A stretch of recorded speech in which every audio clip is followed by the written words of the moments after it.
about 130, trying to get them to, and we found that they were both destroyed too bad to resurrect. We was trying to take two and make one, and we couldn't do that, so we came here with one player.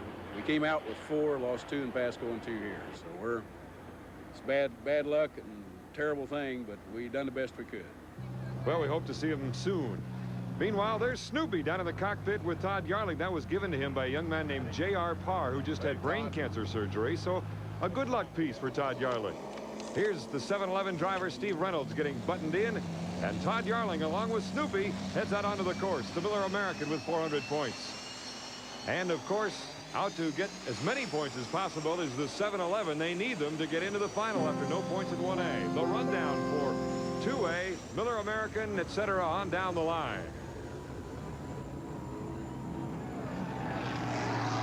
Out of the north turn, here come the boats. The Mr. Pringles in the near foreground, and now here comes the start as we have 5 boats coming down for the beginning of E2A. Everybody's right on the button. Here they come right down Broadway. Into the south turn.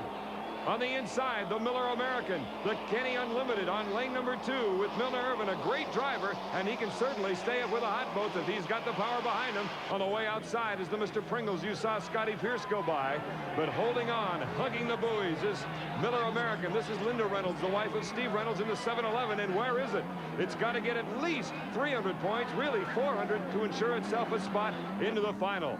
Miller American in first place. A cakewalk for the Miller, it looks like right now. A good lead for Chip Hanauer as he goes into the north turn. The water settling down somewhat, even though there's a lot of air under that boat. There's the perspective. Second place is the Kenny Unlimited. And in lane number 2, it looks like out in third place is the 7-Eleven, along with the Mr. Pringles on the outside. Good race for third and fourth, but the 7-Eleven, as Linda Reynolds watches on, her husband Steve Reynolds in that boat has got to get into at least second place and try to get 300 points to make the final. Back to the Miller American in first place, and Chip Hanauer racing in front of many of his hometown fans, many relatives. Second place, Milner Irvin and the Frank Kenny Unlimited. That was the Budweiser last year, and for many years in the past, it is now being powered by an Allison turbocharged engine rather than those big Griffin engines. In second place currently is the Kenny Unlimited.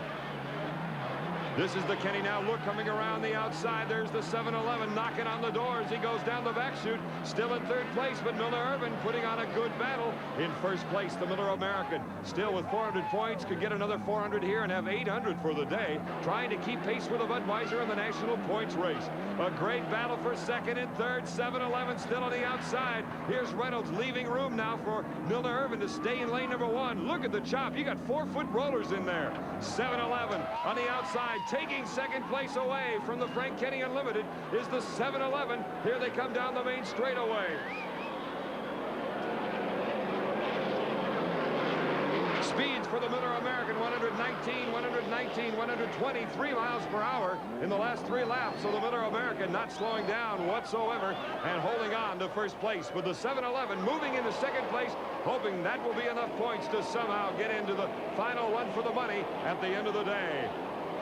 They have tried a number of things to the engines of this 7-Eleven boat, trying to get more power. He has been racing with about 85% of the total power that it should be putting out, and they are getting ever so close to finally getting the boat dialed in. Here's the Cellular One with 225 points, hoping to get another 225 possibly. We'll wait and see. But the Miller American cruising along. Again, a beautiful shot with a 45-to-1 land. That's a lot of glass, and we're zooming in on these boats as they come around the north turn. The 7-Eleven with the enclosed canopy, and back to Milner Irvin in the Frank Kenny Unlimited. The Miller American, you see the Lake Washington floating bridge in the background. That is a familiar sight for hydroplane fans around the country.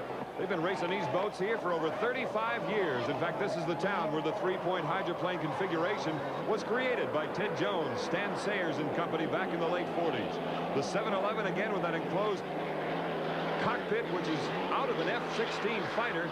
And there's the third place boat, Milner Irvin and the Frank Kenny Unlimited. Chip Hanauer coming around one more time. His father, Stan Hanauer, down in the pits watching his son race. The two of them started here in this town back when he was only 12 years old. He was on a paper route, raising enough money to buy his first hydroplane, a little K-class boat.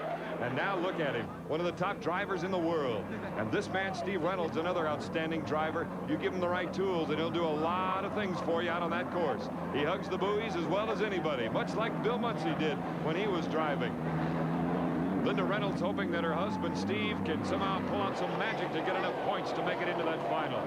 Again, Chip Hanauer, let's face it, he's had an easy day.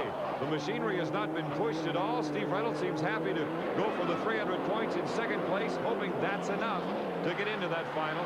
And for the final time around the North Turn in Heat 2A is the Miller American. Hanauer having an easy time of it as he comes down the straightaway for the last time. An average speed of 120 miles per hour, a little bit more than that. Another 400 points for the Miller American, 800 for the day. And looking at the numbers, Miller American, a perfect afternoon. The 7-Eleven, we don't know if that'll be enough points or not. Likewise for the Frank Kenny. Let's go down to the 7-Eleven camp. It's too early to tell until run, till 2B, but you might just be in the final. Well, we went out to, yeah, I'm fine, Doc, thanks. We went out to run as hard as we could run. I mean, I didn't leave anything left. We're still short a few miles per hour, but, you still, if it's enough to get us into the final heat, then we accomplished what we wanted to do, which was come here and race. Okay, Don? Chipper, you've had a great day. You haven't had to work hard on the machinery at all so far. Well, yeah, we've been lucky in the draws as far as being able to run easy, but national points-wise, that hurts us, because if we stand any chance at all of narrowing that gap on Jim Caulfield, we need to race him. If we win our heats and he wins his, it's a push. Well, plus, you really haven't had to go that hard to know what it's going to be like in this water, I suppose. Well, I can just assume that it's going to that's going to be rough and that the guys are going to make me go harder. That's the safe assumption. Looking ahead, and we know that the Budweiser will be in here, are you going to try to get him on your outside hip like normal? We've seen that so many times. Yeah, I don't know that that's the way to go here. I think the way the race course is laid out and the roughness here, I don't know that's the way to go. Okay. We'll find out, won't we? Yeah, hang on. And I would love to have a suntan concession stand out on the beach. I'd be a rich man. Back in a minute.